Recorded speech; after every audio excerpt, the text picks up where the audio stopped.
दोस्तों, किसी ने बहुत सही कहा है, आवाज ऊंची हो तो कुछ लोग सुनते हैं, लेकिन अगर बात ऊंची हो तो बहुत सारे लोग सुनते हैं।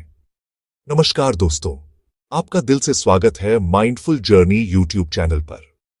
आज मैं आपके लिए एक छोटी सी लेकिन गहराई से भरी कहानी लेकर आया हूं। एक ऐसे युवक की कहानी जिसने अपने मन के विचारों पर काबू न रख पाने के कारण अपना पूरा जीवन बदल दिया।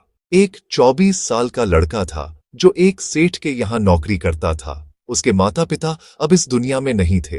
जिंदगी मुश्किलों से भरी थी। सुबह काम पर जाता, शाम को लौटकर खाना बनाता, खाता और सो जाता। एक दिन उसने देखा कि एक बूढ़ा फकीर अपनी पीठ पर 3 ठेले लिए एक शहर से दूसरे शहर की ओर जा रहा था।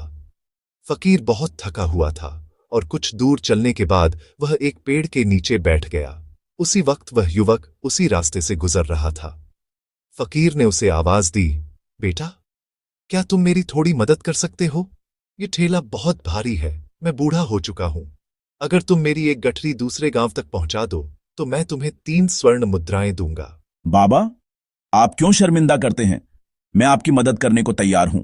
फकीर ने उसे एक गठरी थमा दी। जैसे ही उसने वह गठरी उठाई, उसे बहुत भारी लगी। बाबा, इसमें क्या है जो इतना वजन है?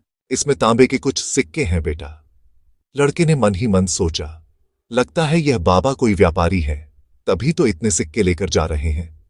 पर उसने कुछ नहीं कहा और आगे बढ़ गया। थोड़ी दूर जाकर वे एक नदी के किनारे पहुंचे। बाबा, आइए, नदी पार करनी होगी। बेटा, मैं बूढ़ा हूं, 2 ठेले लेकर नदी पार नहीं कर पाऊंगा। अगर तुम मेरी दूसरी गठरी भी ले लो तो मैं तुम्हें 3 और स्वर्ण मुद्राएं दूंगा। बाबा, आप मुद्राओं की बात छोड़िए, मैं आपकी मदद जरूर करूंगा। फकीर मुस्कुराया और दूसरी गठरी भी उसे दे दी। बाबा, इस दूसरी गठरी में क्या है? इसमें चांदी के सिक्के हैं बेटा। अब लड़के का मन बेचैन होने लगा। उसने सोचा, एक गठरी में तांबा, दूसरी में चांदी, शायद तीसरी में सोना होगा। वह सोचने लगा, यह फकीर बाबा जरूर कोई अमीर व्यापारी है। कुछ दूरी और तय करने के बाद वे एक सुनसान पहाड़ी रास्ते पर पहुंचे। बेटा, मेरे घुटनों में दर्द है, मैं यह पहाड़ी नहीं चढ़ सकता। अगर तुम मेरी तीसरी गठरी भी ले लो तो मैं तुम्हें 3 और स्वर्ण मुद्राएं दूंगा, लेकिन इसे गिराना मत, इसमें बहुत मूल्यवान वस्तुएं हैं। क्या इसमें सोना है बाबा? हाँ बेटा, इसमें स्वर्ण मुद्राएं हैं। यह सुनकर लड़के की आंखों में लालच चमक उठा। उसने वह गठरी भी उठा ली। अब फकीर बिना किसी बोझ के आराम से चल रहा था, जबकि युवक तीनों गठरियों के साथ मुश्किल से कदम बढ़ा पा रहा था। लेकिन उसके मन में अब सिर्फ एक ही विचार था, अगर मैं इन गठरियों के साथ भाग जाऊं तो यह बूढ़ा फकीर मुझे कभी नहीं पकड़ पाएगा। इतने पैसों से मैं अपना व्यापार शुरू कर सकता हूं, शानदार जीवन जी सकता हूं। उसका मन और बुद्धि अब आपस में लड़ने लगे। नहीं, ऐसा मत कर, ये गलत है, उसकी आत्मा कह रही थी। लेकिन अगर तू नहीं करेगा तो ये मौका फिर नहीं मिलेगा, उसका मन बहका रहा था। आखिरकार मन जीत गया। जैसे ही पहाड़ी की ढलान आई, वह तीनों गठरियां लेकर भाग गया। काफी दूर भागने के बाद वह अपने घर पहुंचा। वह उत्साह से कांप रहा था, अब तो मैं अमीर हो गया। उसने गठरियां खोली। पहली गठरी में लोहे के जंग लगे सिक्के थे, दूसरी में भी वही, और तीसरी में, जहां सोना होना चाहिए था, वहां भी जंग लगे सिक्के ही थे। वह हैरान रह गया। यह क्या मजाक है? उसने चिल्लाकर कहा। तभी उसे गठरी के अंदर एक पत्र दिखाई दिया। पत्र में लिखा था, यह पूरा नाटक एक ईमानदार व्यक्ति की खोज के लिए रचा गया है। मैं इस राज्य का राजा हूं, मेरी कोई संतान नहीं है। मैं चाहता था कि कोई ऐसा व्यक्ति मिले जो अपने मन पर काबू रख सके, जो ईमानदार और सच्चा हो, पर तुम अपनी परीक्षा में असफल हो गए। पत्र पढ़ते ही वह युवक जमीन पर गिर पड़ा, सिर पकड़कर रोने लगा।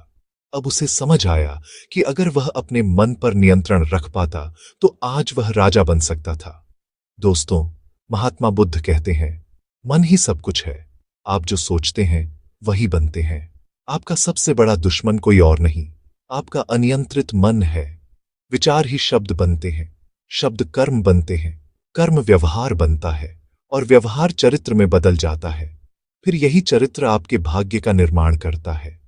इसलिए अपने विचारों के प्रति सजग रहना बेहद जरूरी है। बुद्ध कहते हैं, कमजोरी हमेशा छोटे विचार से शुरू होती है, अगर उस छोटे विचार को जड़ से नष्ट न किया जाए तो वह धीरे धीरे एक विशाल वृक्ष बन जाता है और आपकी बुद्धि को नष्ट कर देता है।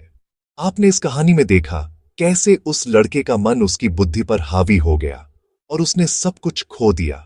इसलिए जब भी कोई गलत विचार मन में आए उसे उसी पल पहचानिए और समाप्त कर दीजिए, वरना वही विचार आपको गलत रास्ते पर ले जाएगा। अब सवाल उठता है, हम अपने मन को कैसे नियंत्रित करें? महात्मा बुद्ध इसके 2 उपाय बताते हैं। पहला, सही इरादा विकसित करो।